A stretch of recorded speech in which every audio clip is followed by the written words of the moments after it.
Hola a todos y a todas, comunidades de aquí, de esta zona pastoral de la diócesis de Quilmes, desde Villamitre aquí en Berazategui, pasando por Plátano, Sudson, Pueblo Nuevo, amigos y amigas que nos encontramos en el Evangelio de cada domingo, hoy domingo 21 durante el año, y vamos a mirar juntos el texto final del capítulo 6 de San Juan, eh, después del discurso del pan de vida, con esa pregunta que Jesús hace frente al escándalo que producen sus palabras. Ustedes también quieren irse, le dice Jesús a sus discípulos, y Pedro dirá: Señor, ¿a dónde iremos? Solo tú tienes palabras de vida eterna.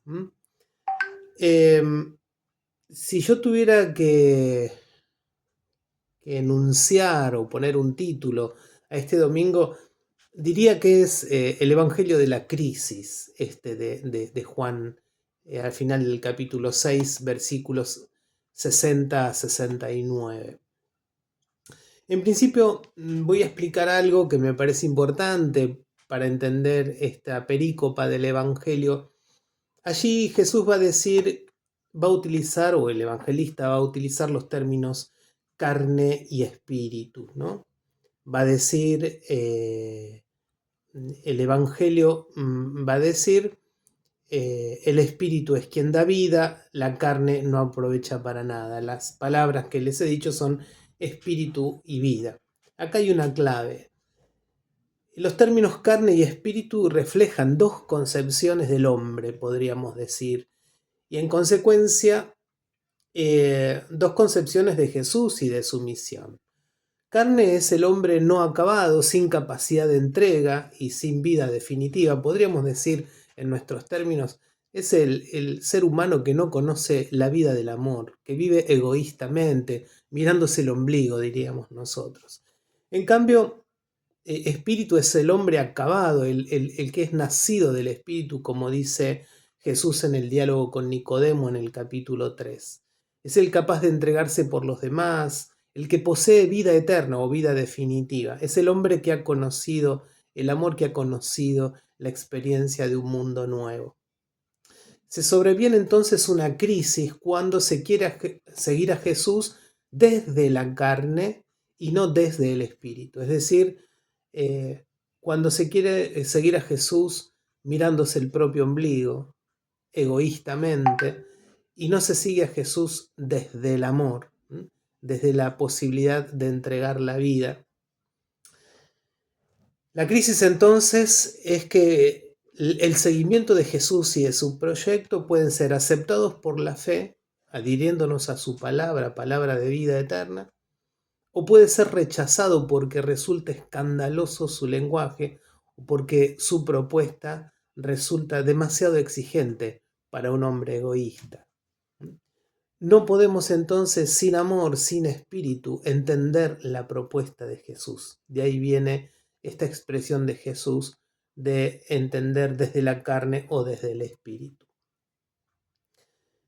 Jesús jamás vende un mesianismo triunfalista. Nos advierte desde el comienzo del capítulo 6 que no es cuestión de comer hasta saciarse, no es cuestión de pasarla bien junto al pan de vida. Es cuestión de ofrecerse como pan para la vida del mundo, como Él se ofrece. Por lo tanto, si seguimos a Jesús, tendremos que estar dispuestos a ofrecernos como pan para la vida del mundo, como alimento para quienes tienen hambre de justicia, hambre de ternura, hambre de paz, hambre de alegría. Tantas hambres hay en el mundo, ¿no?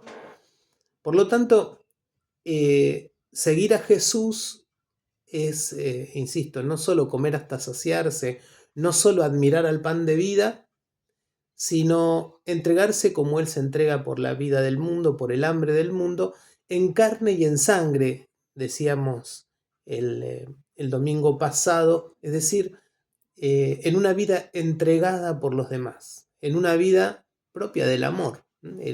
Si hay algo propio del amor es la entrega, la donación, el ofrecimiento.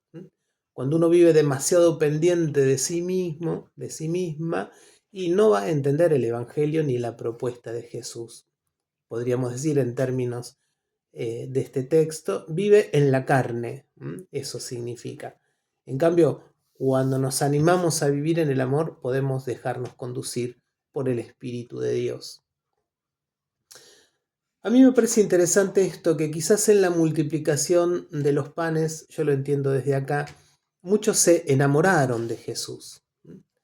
A veces nos enamoramos de tantas cosas, de tantas personas nos enamoramos, pero el enamoramiento tiene mucho de mentiroso.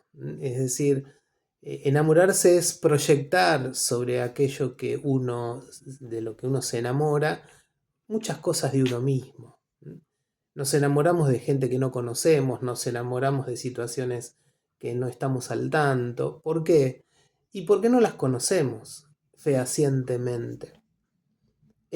Quizás muchos se enamoraron de Jesús, pero todavía no habían asistido a su revelación más profunda, en la que él va haciendo a lo largo del capítulo 6.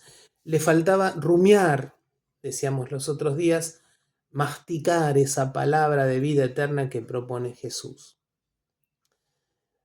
Nos cuesta muchas veces porque nos enamoramos, ¿no?, de imágenes que proyectamos sobre los demás. También lo hacemos sobre Dios y sobre Jesús. Nos falta descubrir al otro como otro. Recuerdo siempre esa expresión de un pedagogo español que decía: el otro nunca está en el lugar que le doy, pero debo darle un lugar. Es decir, el otro, la otra siempre nos sorprenderán. Necesitarán de nosotros que les demos un lugar, pero va a ser siempre un lugar nuevo, no el que nosotros le damos, sino el que tenemos que descubrir. Eso se llama otredad, ¿no? El otro, la otra es alguien distinto de mí. Y Jesús no es una proyección mía. Jesús es alguien distinto de mí, que tendré que descubrirlo, que tendré que aceptarlo, que tendré que seguirlo. No siempre como a mí me gustaría. Ahí está la crisis, ¿no? La crisis sobreviene cuando intento seguir a ese Jesús del cual me enamoré, pero quizás no conozco acabadamente, no he rumiado sus palabras, no lo conozco en su más profunda densidad. Muchas de nuestras crisis, con Dios incluido, sobrevienen de las imágenes que nos construimos de los demás, de los otros, de las otras. Y a los otros, a las otras, no las podemos hacer a nuestra imagen y semejanza. No los podemos inventar. Menos a Dios. Los aceptamos en su otredad, podríamos decir, o no los podremos amar de verdad y menos seguir de verdad como nos propone el Evangelio. Esto también ocurre con Jesús y con su proyecto. En el camino de la fe siempre es posible el cansancio y el abandono, la crisis, como decimos hoy. Son momentos necesarios para, como decimos habitualmente, barajar y dar de nuevo. Ponernos frente a este Jesús, a sus palabras de vida y creerle de verdad, como propone el Evangelio de Juan.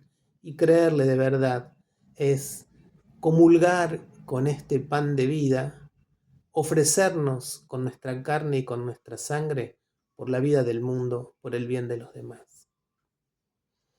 Termino con este poema que se llama Caminar juntos, de Álvaro Lobo, jesuita, que dice: caminar juntos en los momentos de alegría, en los de tibieza y en las noches más oscuras.